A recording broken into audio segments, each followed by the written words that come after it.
quiero compartir acerca de la misericordia de Dios y del prójimo. Y para poder entender la misericordia, fue necesario que nosotros pongamos algunos fundamentos como lo que verdaderamente es y lo que la ley representa. Lo que la ley es y lo que la ley representa.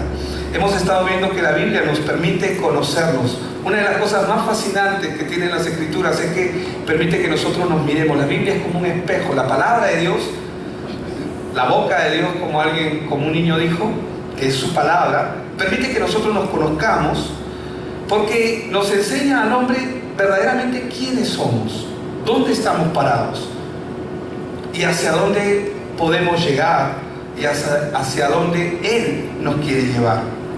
Yo quiero empezar con un salmo, que es el salmo de David, un hombre que la Biblia señala que era conforme al corazón de Dios. El Señor habla de él de esa forma. Él no se imputó esa forma de expresión que Dios tuvo. Él no se imputó ese título, sino que Dios habla de él como un hombre conforme al corazón de él. Y quiero leer el Salmo 51, verso 5. Yo he querido, lo tengo acá en 3 versiones. Ustedes lo van a tener en pantalla en la versión Reina Valera 1960, que también vamos a leerla, y dice: he aquí, dice él, he aquí, en maldad he sido formado, y en pecado me concibió mi madre. En la versión traducción lenguaje actual, este mismo texto dice lo siguiente: tengo que admitir que soy malo de nacimiento, y que desde antes de nacer ya era un pecador. Y la versión traducción viviente dice: pues soy pecador de nacimiento, así es. O sea, lo afirma. Desde el momento en que me concibió mi madre. ¿Por qué es que quiero establecer esto como fundamento para poder empezar este mensaje y hablar acerca de la misericordia de Dios? Porque todos nosotros, toda persona que nace en este mundo, fueron concebidos pecadores desde el vientre de su madre. O sea, heredaron una naturaleza de pecado. Cada persona que nace en este mundo nace con una herencia que tiene como naturaleza el pecado. El pecado es parte de su vida.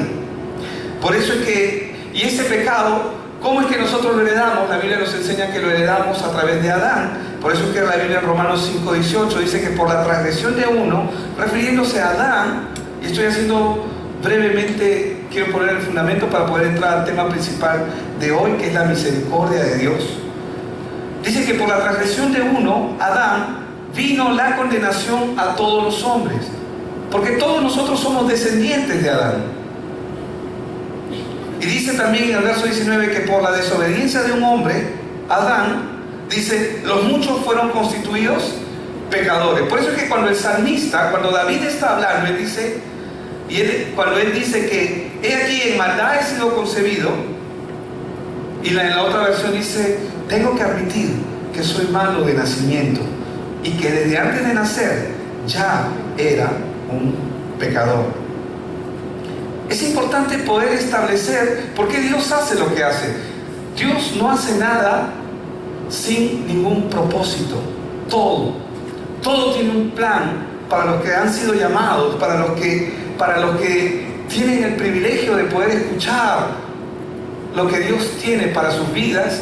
Todo tiene un plan y un propósito. Cuando Jesús dijo: el que tenga oídos para oír, que oiga, estaba hablando de nosotros. Amén. Los que tienen esa capacidad de poder escuchar lo que Dios tiene. Dios tiene grandes cosas para nuestra vida, pero tenemos que entender nuestra condición, nuestra situación, para poder apreciar la misericordia de nuestro Dios. A mí me encanta. Cada vez que voy a las Escrituras, me encanta. ¿Por qué? Porque veo su mano poderosa en medio de mi vida. Porque la Biblia primero me habla a mí, amén. Cuando tú vas a las Escrituras, la Biblia te habla a ti. Es nuestro espejo, y tenemos que aprender a mirar las Escrituras. Tenemos que aprender a entender lo que Dios tiene. Entonces es importante poder establecer que el hombre nace siendo pecador, es decir, nace con una naturaleza caída, es una condición con la que nacemos. Una vez que el hombre tuvo esa condición, en Génesis 3, y se heredó y pasó a todos los hombres en la humanidad, desde Adán hasta nuestro tiempo, Dios introduce la ley en el mundo a través de Moisés. ¿Y cuál fue el propósito de la ley? La ley, como dice la Biblia en Romanos 5:20, si ustedes lo tienen en pantalla lo van a poder leer. Dice que la ley se introdujo para que el pecado, ¿qué? ¿Para qué se introdujo la ley? Para que el pecado abunde o abundase. Mas cuando el pecado abundó, dice, qué bueno que abundó el pecado, porque una vez que el pecado abundó, su gracia sobreabundó. Pero tenemos que estar preparados para poder entender, porque el mundo está clamando. Hay gente afuera, allá afuera, que necesita ser salva y que están esperando que nosotros vayamos. Tenemos que ser intencionales. Jesús siempre fue intencional. Amén. Él siempre fue intencional. Él nunca hubo nada fortuito en su vida. Nunca hubo nada casual. Siempre Él fue intencional en todo lo que hizo, porque Él estaba siguiendo un plan. El plan del Padre. Entonces, ¿cuál es el tema referente a este punto? Hoy en día, en nuestro tiempo, ¿cuál es el punto ahí? Que hoy mucha gente trata de agradar a Dios a través de la ley. Y ojo, yo no estoy diciendo que la ley no deba cumplirse. La ley trae bendición. El cumplir las ordenanzas y los mandatos de Dios traen bendición a la vida del hombre. Pero la palabra de Dios establece claramente que nadie puede agradar a Dios a través de la ley. Nadie. El propósito de la ley es evidenciar que hay en nosotros lo que somos. Y si la ley nos manda a hacer algo, es porque sabe que no podemos hacerlo, ¿verdad? Y pusimos un ejemplo. Si la ley te dice no robar, no mentir, no adulterar, no dar falso testimonio, no calumniar, honra a tu padre y a tu madre, no codiciar, amarás a Dios con todas tus fuerzas, con toda tu mente, no tendrás dioses ajenos. Si la ley te dice no lo hagas, ¿a quién le dices tú no lo hagas? Al que transgrede, ¿verdad? Al que transgrede. Entonces, el error está en que muchas personas equivocadamente consideran que cuando pueden cumplir parte o algo de esa ley, es decir, por ejemplo, yo puedo entrenarme para no mentir y puedo entrenarme para muchas cosas en mi naturaleza. Nos entrenamos, nos preparamos para no hacer lo malo, ¿verdad? Porque lo primero que recibimos como instrucción de nuestros padres es que no hagas esto, no, cuidado, ¿verdad? Pórtate bien. Nunca nuestros padres nos dicen pórtate mal, ¿verdad? ¿Por qué? Porque la maldad está en nuestro corazón, como el salmista David. En pecado he sido concebido, nací siendo pecador, en pecado me concibió mi madre, dice. Él está hablando de la naturaleza, eso fue medio español, de la naturaleza del hombre, de la naturaleza del hombre. Amén.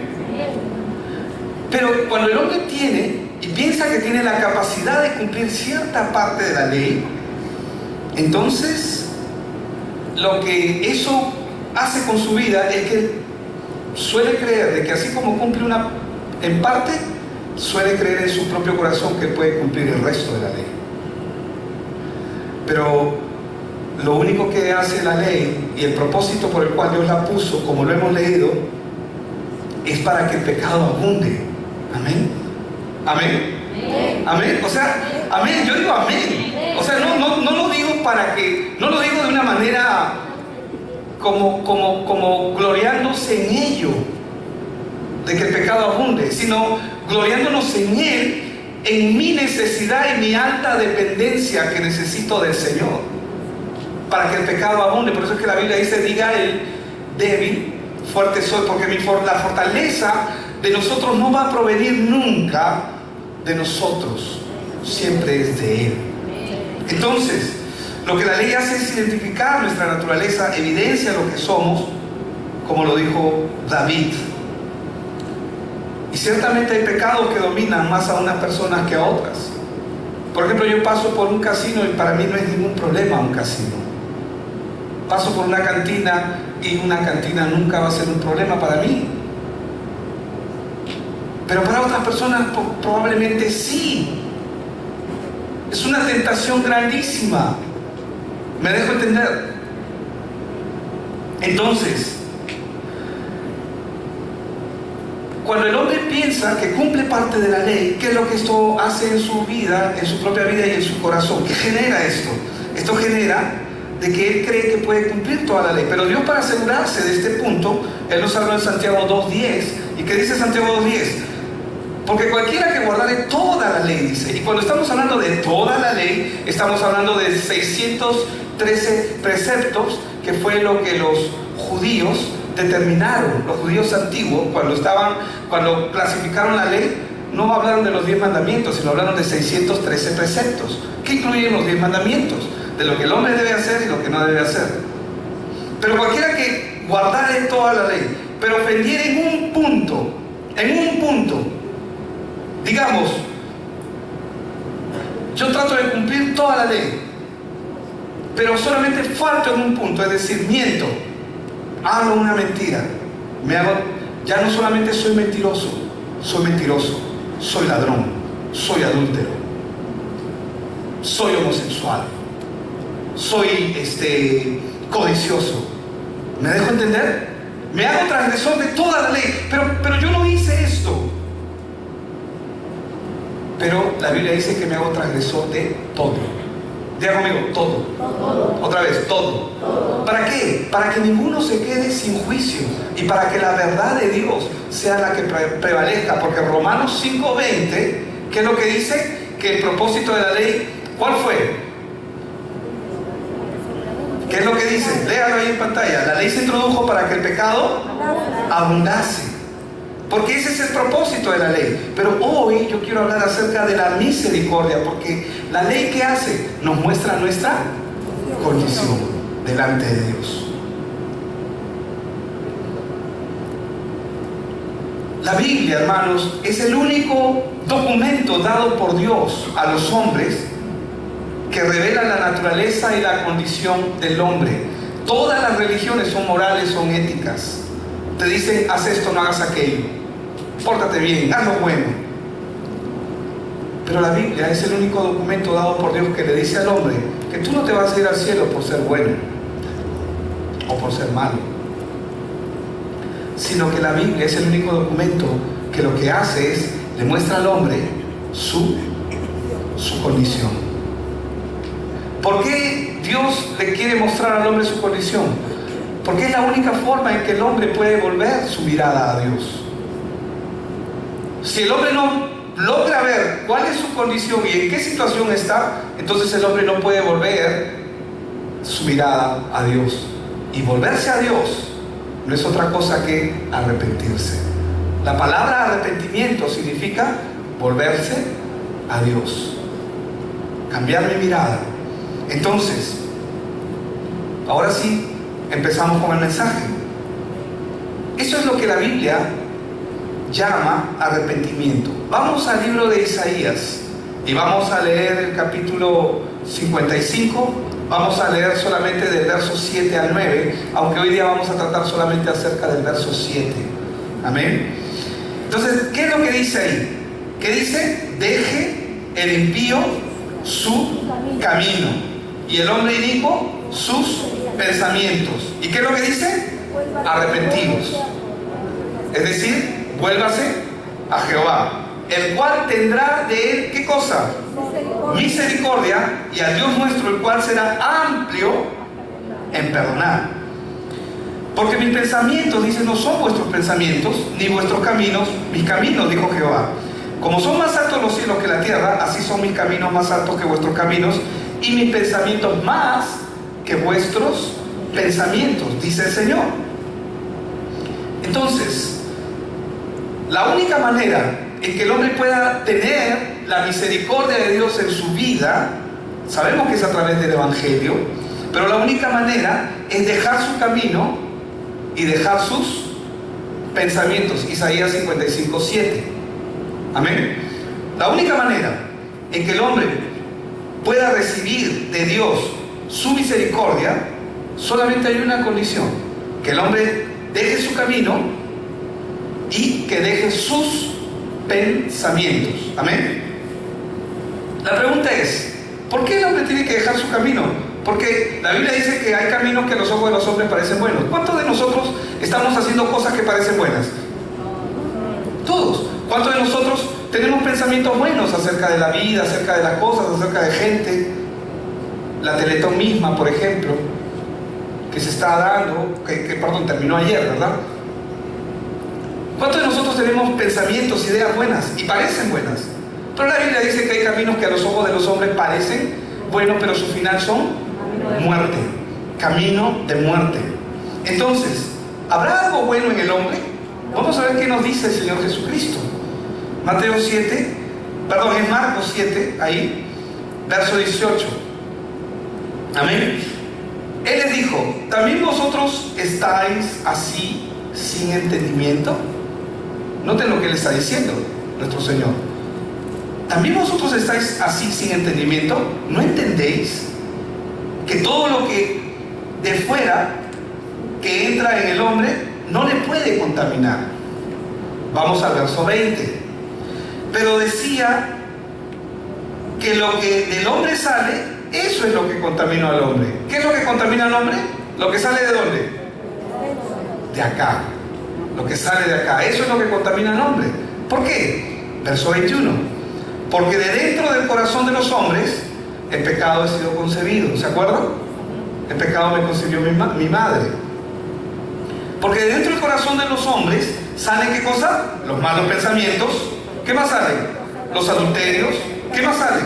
Las fornicaciones, los homicidios, los hurtos, las avaricias, las maldades, el engaño, la lascivia, la envidia, la maledicencia, la soberbia, la insensatez. Todas estas cosas me la enseñaron. ¿Dice así? No, yo solito. De acá adentro salió. De aquí dentro salió. ¿Por qué? Porque el pecado ha sido concebido. Esa es la naturaleza que tenemos heredada de Adán.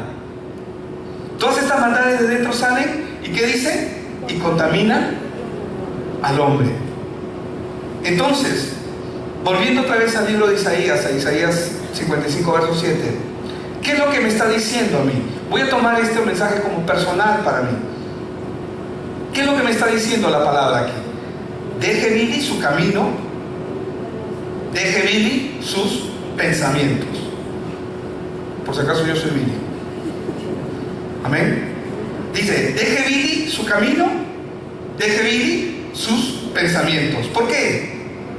Porque no hay nada bueno en mí. Él no dice, deja parte de tus caminos. Deja, estas cosas puedes dejarlas. Esto está bien. Aprobado, ¿no? Es como cuando llevas tu carro a arreglar, vamos a ver, no, cambia de carro, no, un ratito, es que yo todavía quiero andar con mi carro.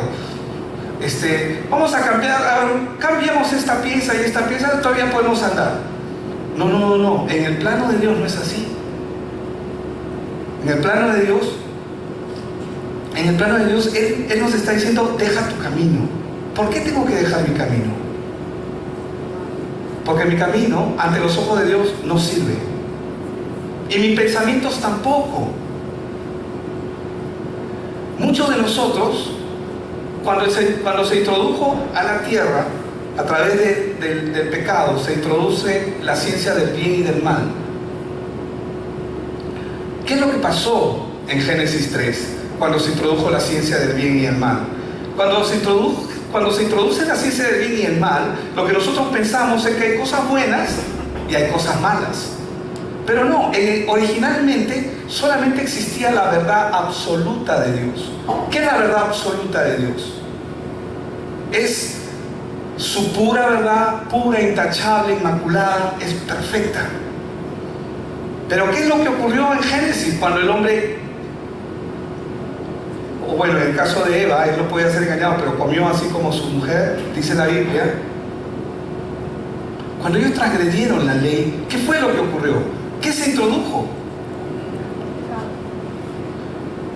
esa verdad pura, inmutable, inmaculada, perfecta de Dios, se contaminó con nuestro criterio, se contaminó con nuestro pensamiento, se contaminó con que a mí me parece, se contaminó con que yo creo que esto debe ser así, porque yo creo, porque a mí me parece, porque yo opino esto.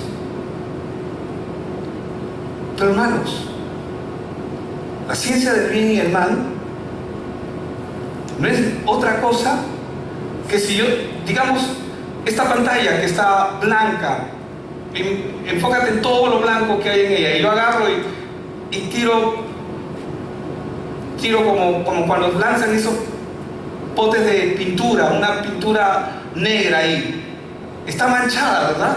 Y yo voy a detectar, visualmente yo voy a detectar zonas blancas y visualmente voy a detectar zonas negras. La verdad de Dios era pura, absoluta, inmaculada, es total.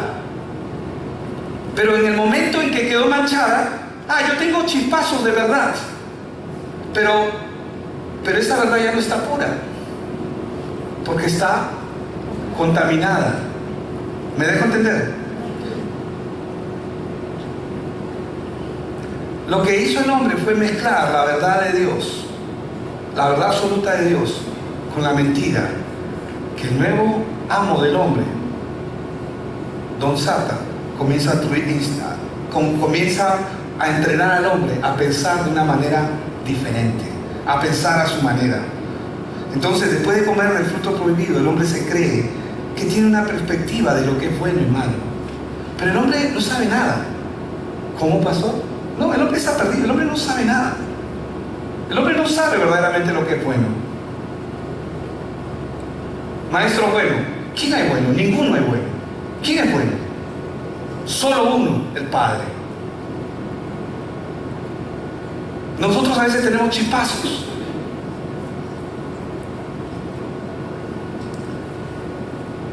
Y la verdad es que eso nos muestra que no hay nada bueno en el hombre. Por eso es que el Señor dijo, si ustedes siendo malos, no dijo ustedes que tienen algo de criterio, de verdad. No, Él dijo ustedes siendo malos.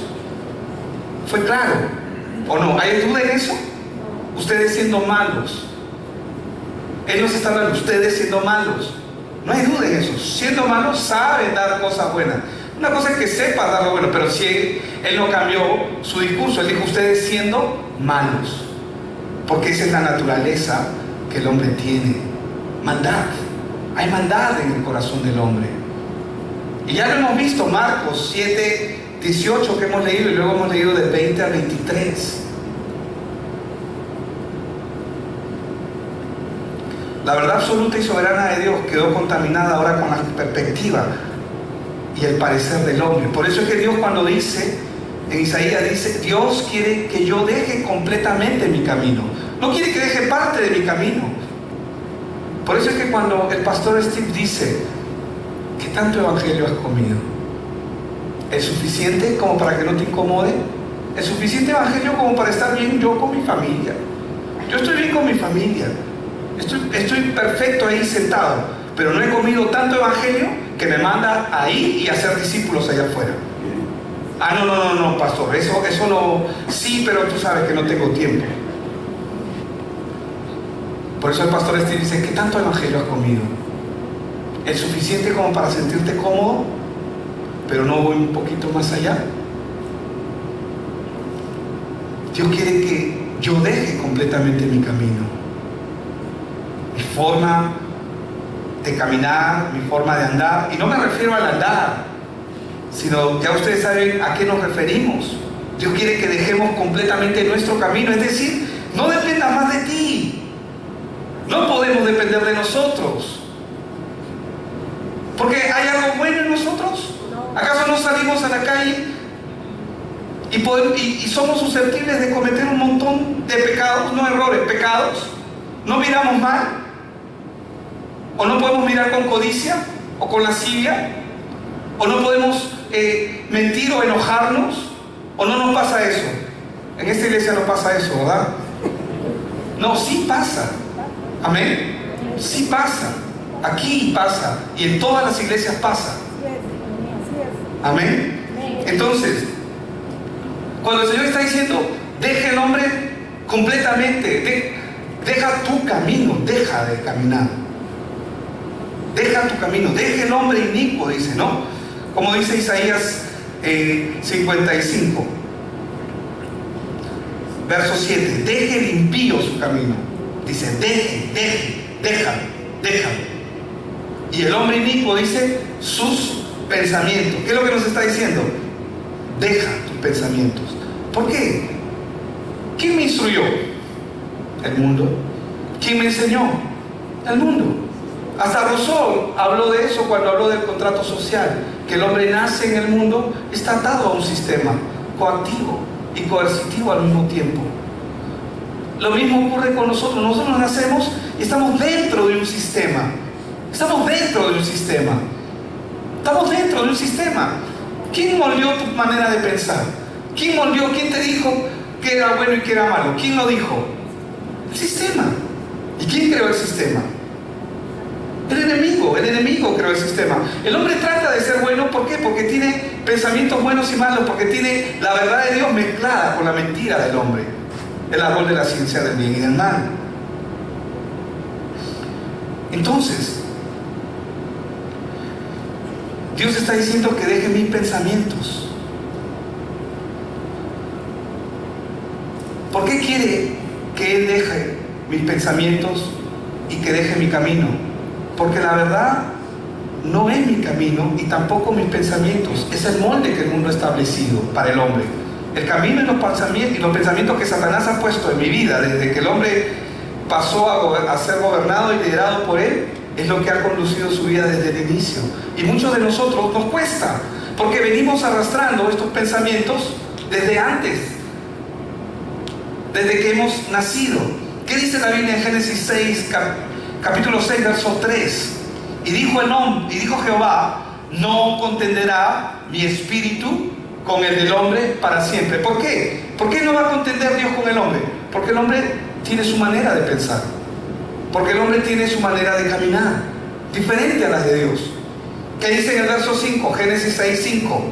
Dice, y vio Jehová que la maldad de los hombres era mucha en la tierra, y que todo designio de los pensamientos, ¿de dónde? Del corazón de ellos era de continuo solamente el mal.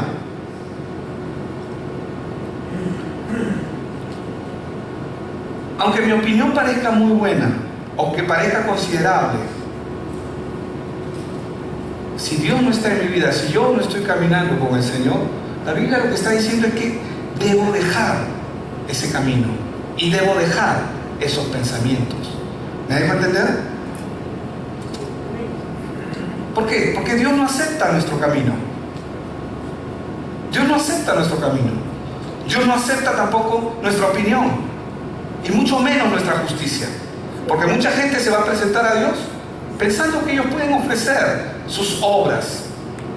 Y la Biblia nos enseña que nuestras obras a los ojos de Dios son como trapos de inmundicia.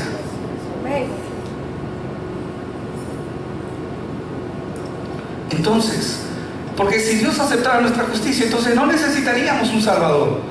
No necesitaría yo saber mi miseria, no necesitaría conocer mi miseria. Porque ¿cuál es la miseria del hombre? Conocer su condición. Y es eso lo que nos va a llevar a poder venir a Él. Con nuestro buen comportamiento, con nuestra justicia,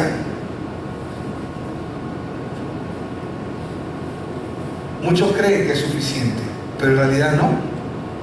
Por eso vamos a explicarlo detalladamente en un punto. Vamos a Lucas 10, voy a leer del 25 al 30, pero voy a leer primero hasta el 28.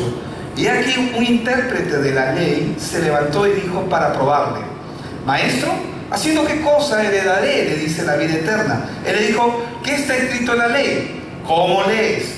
Aquel respondiendo dijo: amarás al Señor tu Dios con todo tu corazón y con toda tu alma y con todas tus fuerzas y con toda tu mente, y a tu prójimo como a ti mismo. Y dijo: bien has respondido, haz esto y vivirás. Eso es el texto bíblico, ¿verdad? Es la teoría. Este hombre solamente sabe lo que la teoría le ha enseñado por años. Ojo, ¿quién es este hombre? La Biblia dice que es un intérprete de la ley. Es alguien que lee, y no solamente lee la ley, sino la comparte con otras personas. Lee la ley y la comparte. ¿Por qué? Porque, entre comillas, tiene la autoridad para interpretar lo que dice la palabra, ¿verdad?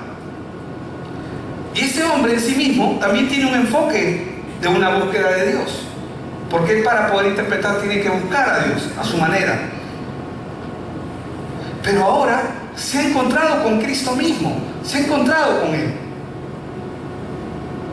Él se ha encontrado con Jesucristo y le pregunta al Señor Jesús, le hace la pregunta clave: ¿haciendo qué cosa heredaré la vida eterna? Obviamente, si se está encontrando con el Señor le va a responder lo que es correcto, lo verdadero, ¿verdad? Jesús le va a mostrar el verdadero camino para acercarse a Dios. ¿Por qué? Porque la Biblia nos enseña que Dios está buscando los verdaderos adoradores, ¿verdad? Los que le adoren en espíritu y en verdad. Ahora, este hombre ha tratado de acercarse a Dios, pero también ha enseñado a otros hombres a acercarse a Dios a través de la ley, porque eso es lo que él aprendió.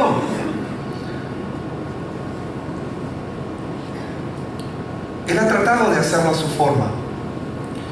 Entonces, vamos a ver qué es lo que le dice. Lucas 10:27. Aquel respondiendo dijo: amarás al Señor tu Dios con todo tu corazón y con toda tu alma y con todas tus fuerzas y con toda tu mente y a tu prójimo como a ti mismo.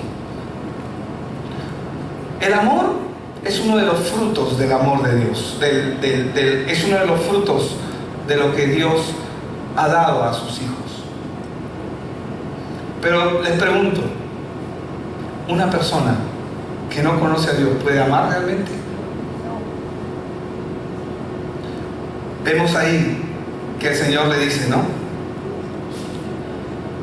Bien has respondido, haz esto y vivirás. Pero ahí en el verso 29 dice que él, queriendo justificarse a sí mismo, dijo a Jesús: ¿y quién es mi prójimo? Le pregunta: ¿quién es? ¿Quién es mi prójimo? Este hombre, lejos de entender que el Señor Jesús le está dando una respuesta que él no puede cumplir. ¿Por qué? ¿Por qué el Señor lo lleva a la ley? Para que el pecado abunde. ¿O no es así? Eso es lo que dice Romanos 5:20, que Dios propuso la ley ¿para qué? Para que el pecado abundase. Pero este hombre, lejos de entender que el Señor Jesús le está dando una respuesta para que él se dé cuenta que él no puede cumplirla, este hombre considera que todo lo relacionado con Dios, él ya lo cumple. Y por eso, queriendo justificarse a sí mismo, le dice a Jesús, o sea, le da a entender: bueno, yo ya cumplí con esa parte del Señor, pero explícame lo que es, cómo es con referente al prójimo. Él lo que está creyendo es que a él lo único que le falta es amar al prójimo. Pero a él le falta todo, pero él no lo puede ver, ¿verdad? Él no lo puede ver, porque él cree que él puede hacer. Él cree que de él depende. ¿Qué dice Lucas 10:30? Respondió Jesús y le muestra a través de una parábola: un hombre descendía de Jerusalén a Jericó y cayó en manos de ladrones, los cuales, dice, le despojaron e hiriéndole se fueron, dejándole medio muerto. Aconteció que descendió. ¿Quién descendió? ¿Quién descendió? Un sacerdote por aquel camino y viéndole se pasó de largo. Asimismo, un levita, llegando cerca de aquel lugar y viéndole se pasó de largo. Pero un samaritano que iba de camino vino cerca de él y viéndole fue movido a misericordia. Y acercándose, vendó sus heridas, echándole aceite y vino y poniéndole en su cabalgadura lo llevó al mesón y cuidó de él. Otro día al partir, sacó 2 denarios y los dio al mesonero y le dijo: cuídame, y todo lo que gastes de más, yo te lo pagaré cuando regrese. 3 hombres pasan alrededor de este hombre que ha quedado medio muerto. 3 hombres. El primero es un sacerdote, y obviamente un sacerdote leví, o un sacerdote levita. ¿Cuál era el trabajo del sacerdote? acercar al hombre a Dios, ¿verdad? Es acercar al hombre pecador con Dios, pero la única manera de que el sacerdote levita pueda acercar a este hombre a Dios es a través de un sacrificio, es a través del derramamiento de sangre, y sangre inocente. Él no puede acercarlo a Dios con las manos vacías, ¿verdad? Necesita un sacrificio. El sacerdote tenía que cumplir la ley. Ellos tenían leyes estrictas que cumplir. La pregunta es, ¿podía ayudarlo? Si este hombre estaba medio muerto, un sacerdote levita, un judío, él no podía ni siquiera tocarlo, porque si estaba muerto él se contaminaba. ¿Podía ayudarlo? Aparentemente podía ayudarlo, pero no pudo ayudarlo, y no lo ayudó. Porque a ver, vamos a ponerlo un poquito más al llano. ¿Qué persona de ustedes, si ve una persona que realmente la ven herida en el piso y que está medio muerto, no iría a ayudarlo?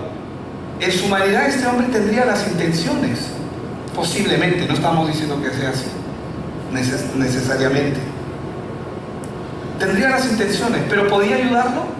Porque ¿cuál es la labor principal del sacerdote? Es llevarlo a su encuentro con Dios, pero la única manera de llevarlo a su encuentro con Dios es a través de un sacrificio, a través del derramamiento de sangre. ¿Tenía el tiempo para hacerlo? ¿Era la fecha, era el momento? ¿Tocaba? ¿Era la fiesta respectiva para hacerlo? Se pasó de largo. ¿Quién era el levita? El levita eran hombres que atendían al templo, atendían el servicio del templo.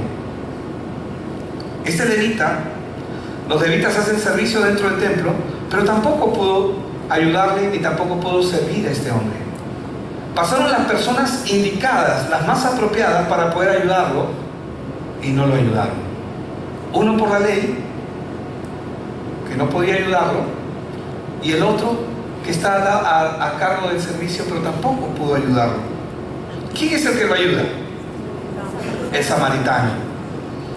Un samaritano, ¿quién era para los judíos?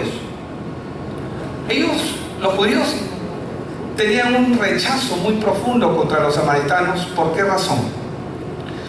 Porque ellos se habían mezclado con otras culturas, con otras razas, y habían mezclado incluso la religión que ellos profesaban. Entonces, un samaritano para un judío no era un judío puro.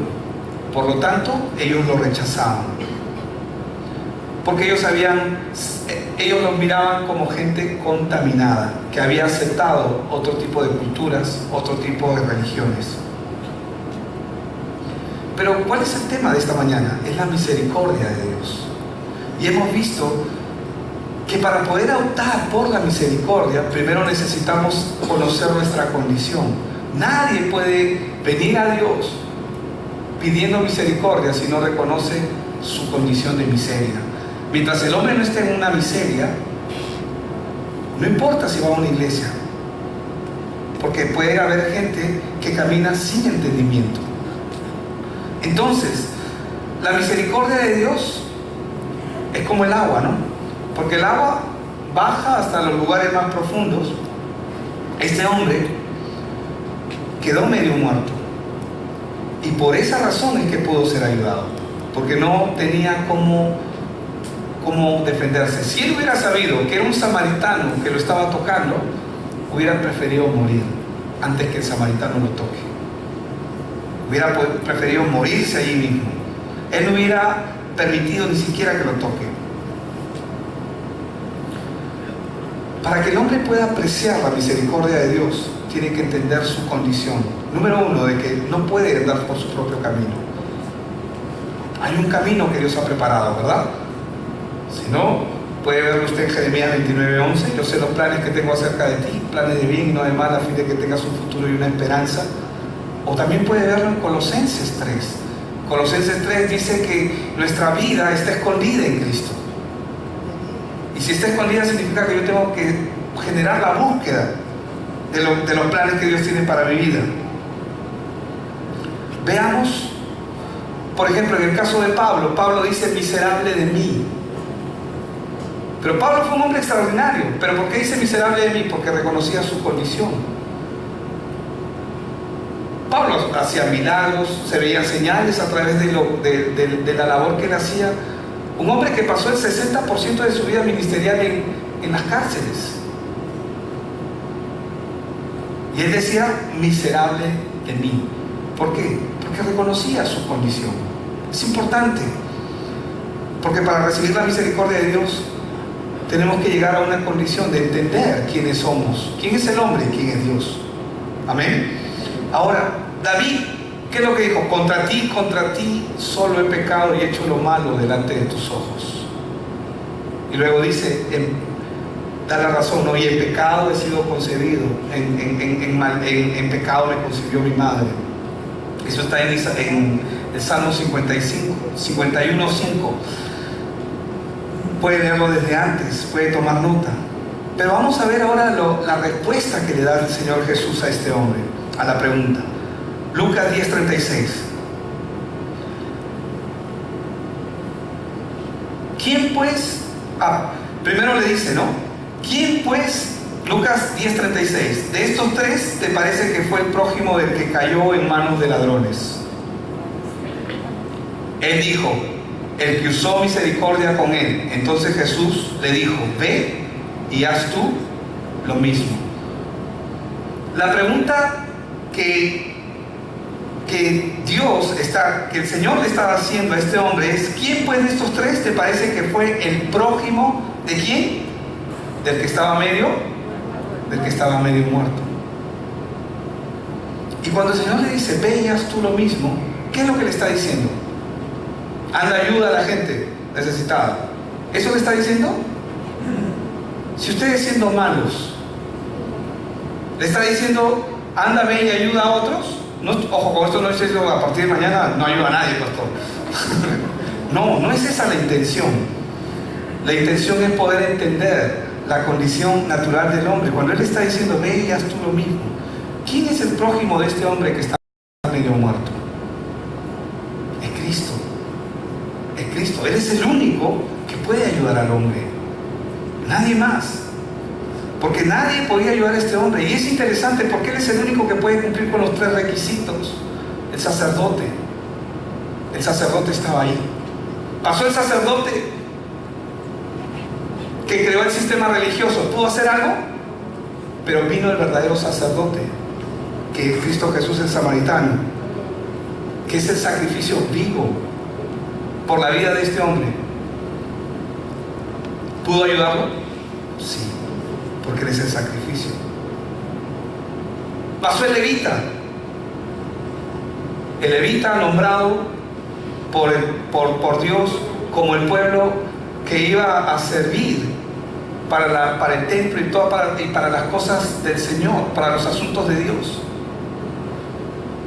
Estuvo con él el verdadero levita, que está verdaderamente en los asuntos de Dios. ¿Y qué es lo que hizo? ¿Lo sirvió o no lo sirvió? Lo sirvió. Sirvió a este hombre que estaba medio muerto, porque Él es el sacerdote perfecto, pero también es servidor nuestro. Yo estoy con ustedes como el que sirve, dijo el Señor. Y Él está, aunque parezca increíble, Él es nuestro Dios, pero Él está a nuestro servicio. Él nos ayudó a nosotros. Amén.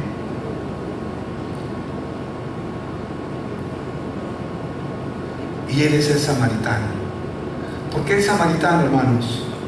Porque Él vino por todas las razas, por todas las culturas. Él vino por un pueblo que está inmerso en un sinnúmero de formas de ver y formas de entender la religión, sin entender verdaderamente quién es Cristo. Necesitamos entender quién es Cristo. Cuando nosotros vemos que lo que Dios quiere es misericordia. Y ciertamente en el Salmo 63, creo que es el verso 3, dice que mejor es la misericordia que la vida misma. Hermanos, no hay nada más precioso que el hombre pueda optar por esa misericordia.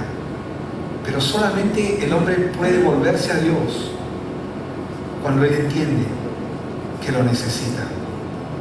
Aquel que cree que no lo necesita, ¿saben por qué? Porque aún esa persona no ha entendido cuál es su condición. Cuando el Señor dice, deje el impío su camino y el hombre inicuo sus pensamientos y vuelva hacia Jehová, el cual tendrá de él misericordia, lo que el Señor Jesús está haciendo con estos hombres, con estos fariseos, con este intérprete de la ley que le está preguntando, ¿quién es mi prójimo? Él está diciendo, yo soy tu prójimo. Y tú estás medio muerto. Y necesitas ser ayudado. Necesitas ser rescatado.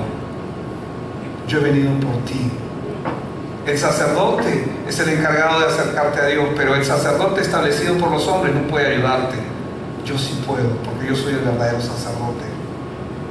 El levita que está a cargo del servicio, que ha venido para servir en el momento en que tú quieras tener un encuentro con Dios, yo mismo estoy para servirte. Y es el samaritano. ¿Quién es el prójimo? ¿Quién es tu prójimo? Cristo es tu prójimo. Amén. ¿Cómo yo puedo trasladar esto a mi vida? ¿Cómo puedo hacer práctica de lo que Dios nos muestra a través de su palabra? ¿Qué es lo que yo tengo que hacer?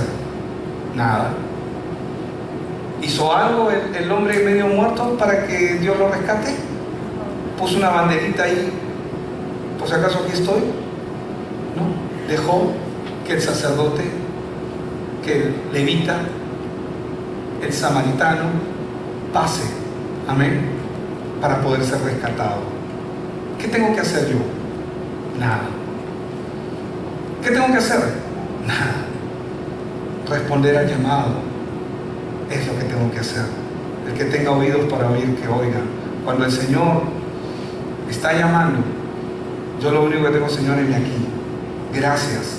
Cuando uno entiende de dónde hemos sido rescatados, cuando uno entiende que el propósito de la ley es evidenciar toda la imperfección, porque el pecado el pecado lo que hace en nosotros, la ley lo que hace con nosotros es hacer que el pecado abunde, nos muestra simplemente nuestra miseria para que nosotros podamos venir a Él.